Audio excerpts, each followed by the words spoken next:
6 strange castles across the U.S.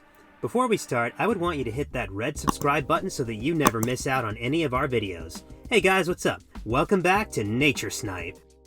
Number 6. Ice Castles, Various States. Ice Castles is a company that creates grand ice structures each winter. Think Elsa's Ice Palace from Frozen. For the 2022-23 season, there are ice castles in Minnesota, New Hampshire, New York, Utah, and Wisconsin.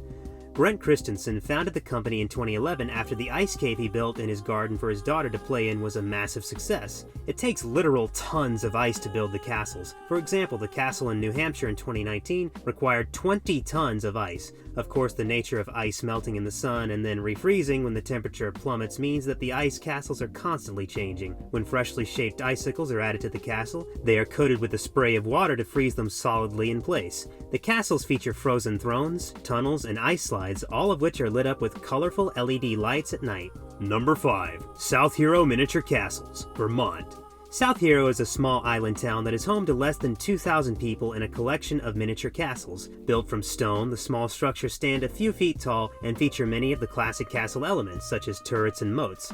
A few of them even have, or at least had, running water and electricity. They were built by Swiss immigrant Harry Barber, who married a local and settled in the town. He worked as a gardener, among a few other jobs, and was commissioned to build the tiny castles on properties around South Hero. Barber died in 1966, and some of his creations have sadly been dismantled, but a few of them can still be spotted around the island. Number 4. Castles of Ida Grove, Iowa. Another small town littered with unusual castles is Ida Grove, Iowa, although they are much larger than South Heroes. Inventor and entrepreneur Byron Godberson, who died in 2003, fell in love with castles after a trip to Europe and decided to replicate castle architecture in his hometown. The LA Times described Ida Grove as a Midwestern Camelot with turrets, moats, flying buttresses, and ornate balustrades. Midwest Industries, which Godberson owned, was given the castle treatment, as was the company's private airplane hangar. The town's official welcome sign is a stone observation tower, and the creek that runs through the golf course is spanned by a suspension bridge with turreted stone arches at each end. Even the town's skating rink was designed to look like a castle.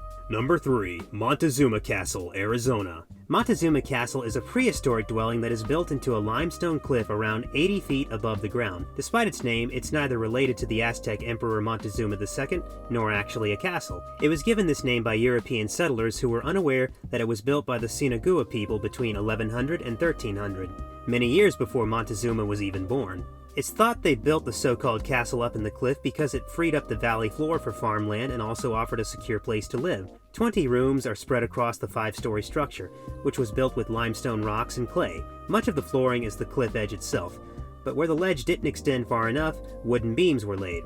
Theodore Roosevelt designated Montezuma Castle as a national monument in 1906.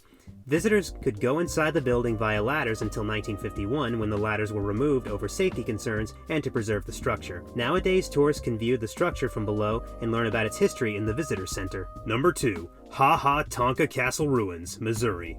Like many state parks, Ha Ha Tonka State Park features stunning scenery. Unlike other state parks, though, it also features the ruins of a castle. Amid the trees on a bluff overlooking the Lake of the Ozarks stand the eerie remains of the castle that businessman Robert Snyder began building in 1905. He wanted his castle to be as authentic as possible, so he employed 100 Scottish stonemasons.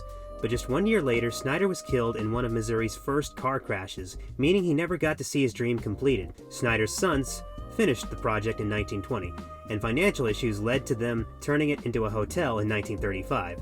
7 years later, in 1942, the castle caught fire, which reduced it to the state it can be seen in today. The state purchased the property in 1978, and visitors to the park can explore the ruins. Number 1. Bishop Castle, Colorado. In 1969, Jim Bishop began building a small stone cabin in San Isabel National Forest. But people kept asking if I was building a castle, so I thought, if people want a castle, I'll give them a castle, he recalls. Jim's father, Willard, helped build the stonework around a metal water tank back when the project was merely a family cabin, but otherwise the structure is the work of Jim alone. He states that it was built by one man with the help of God.